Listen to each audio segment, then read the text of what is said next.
दोस्तों, तालिबान के कब्जे के बाद आज एक बार फिर अफगानिस्तान में उथल पुथल मची है। दुनिया की महाशक्ति कहलाने वाला अमेरिका 20 सालों तक अफगानिस्तान में रहने के बाद भी शांति स्थापित नहीं कर सका। अफगानों पर नियंत्रण और शासन करना हमेशा से ही मुश्किल रहा है, मगर भारत में एक महान योद्धा ऐसा भी हुआ है जिसका नाम सुनकर एक समय अफगान भी कांप उठते थे। इस योद्धा का नाम था हरि सिंह नालवा। हरि सिंह नालवा के नाम का ऐसा खौफ अफगानों में फैला था कि उस वक्त अफगान माएँ भी अपने रोते हुए बच्चों को चुप कराने के लिए उनका नाम लिया करती थी। हरि सिंह एक वीर प्रतापी और कुशल सेना नायक था। तत्कालीन समय में अफगानी शासकों के हरि सिंह नालवा का नाम सुनते ही पांव कांपने लगते थे। बचपन। हरि सिंह नालवा का जन्म 1791 में पंजाब प्रांत के मांझा क्षेत्र के गुजरावाला में हुआ था। बचपन से ही हरि सिंह को अस्त्र शस्त्र विद्या सीखने का बहुत शौक था। 10 साल की उम्र तक पहुँचते पहुँचते पंजाब का यह शेर घुड़सवारी, मार्शल आर्ट्स, तलवार और भाला चलाना सीखने लगा था।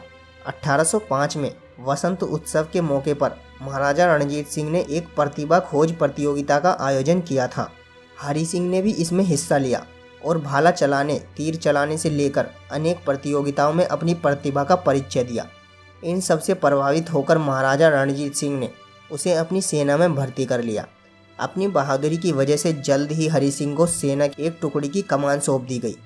जिस कोमल उम्र में किशोर अपनी जवानी की दहलीज पर चलना सीख रहे होते हैं, उस उम्र में नलवा जंग के मैदान में शत्रुओं के पसीने छुड़ाया करता था। जंगलों में बाघ से सामना। रणजीत सिंह एक बार जंगल में शिकार खेलने गए। उनके साथ कुछ सैनिक और हरि सिंह भी थे। उसी समय एक विशाल आकार के बाघ ने उन पर हमला कर दिया। जिस समय डर के मारे सभी दहशत में थे, हरि सिंह मुकाबले को सामने आए। इस खतरनाक मुठभेड़ में हरि सिंह ने बाघ के जबड़े को अपने दोनों हाथों से पकड़कर उसके मुंह को बीच से चीर डाला। उनकी इस बहादुरी को देखकर रणजीत सिंह ने कहा, तुम तो राजा नल जैसे वीर हो। तभी से वो नलवा के नाम से प्रसिद्ध हो गए। महाराजा रणजीत सिंह के कमांडर थे हरि सिंह नालवा। हरि सिंह नालवा महाराजा रणजीत सिंह के सेना में सबसे भरोसेमंद कमांडरों में से एक थे। वे कश्मीर, हजारा और पेशावर के राज्यपाल थे। उन्होंने न सिर्फ अफगानों को बुरी तरह शिकस्त दी, बल्कि उन्हें पंजाब में दाखिल होने से भी रोका। उन्होंने खैबर दर्रे में अपना वर्चस्व स्थापित कर लिया था। दरअसल 1000 ईस्वी से 19वीं सदी की शुरुआत तक विदेशी आक्रमणकारी खैबर दर्रे से ही भारत में घुसपैठ करते थे। इंडियन एक्सप्रेस ने गुरु नानक देव यूनिवर्सिटी अमृतसर के vice chancellor doctor DP Singh के हवाले से बताया कि अफगान के लोक कथाओं में इस बात का जिक्र आता है कि जब कोई बच्चा बहुत शोर शराबा करता था तो उसकी माँ उसे चुप कराने के लिए नालवा का नाम लेती थी। उनका नाम सुनकर ही रोता बच्चा शांत होकर बैठ जाता था। डॉक्टर सिंह ने आगे कहा कि ये नालवा था जिसने अफगानिस्तान सीमा और खैबर दर्रे के साथ कई क्षेत्रों पर नियंत्रण कर लिया, जिससे अफगानों को उत्तर पश्चिमी सीमा में प्रवेश करने से रोका जा सका। दरअसल अफगानों की दिल्ली और पंजाब में बार बार होने वाली घुसपैठ को रोकने के लिए महाराजा रणजीत सिंह ने 2 तरह की सेनाएं बनाई थी। एक जिसमें फ्रांसीसी, जर्मन, इतालवी, रूसी और यूनानी सैनिकों को नियुक्त किया गया, जिनके पास आधुनिक हथियार थे। वहीं दूसरी सेना का जिम्मा हरि सिंह नालवा को सौंपा, जिन्होंने अफगानिस्तान की ही प्रजाति हजारा के 1000 लड़ाकों को हराया था। वो भी तब जब नालवा की सिख सेना हजारा से 3 गुना कम थी। भारत सरकार ने भी साल 2013 में उनकी बहादुरी को समर्पित एक डाक टिकट जारी किया था। कई बार दी अफगानियों को शिकस्त। हरि सिंह नालवा ने कई बार अफगानियों को युद्ध के मैदान में धूल चटाई थी। साल 1807 में नालवा ने कसूर की लड़ाई में अफगानी शासक कुतुब उद्दीन खान को हराया। उस वक्त नालवा की उम्र महज 16 वर्ष की थी।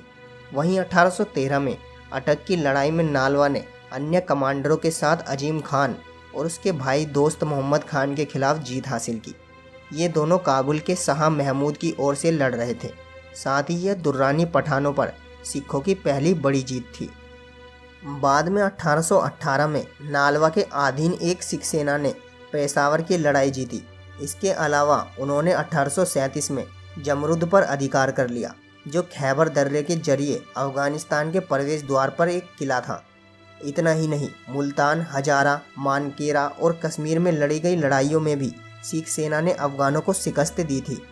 एक के बाद एक नालवा के नेतृत्व में सिख सेना की जीत ने अफगानों के दिल में खौफ कर दिया था।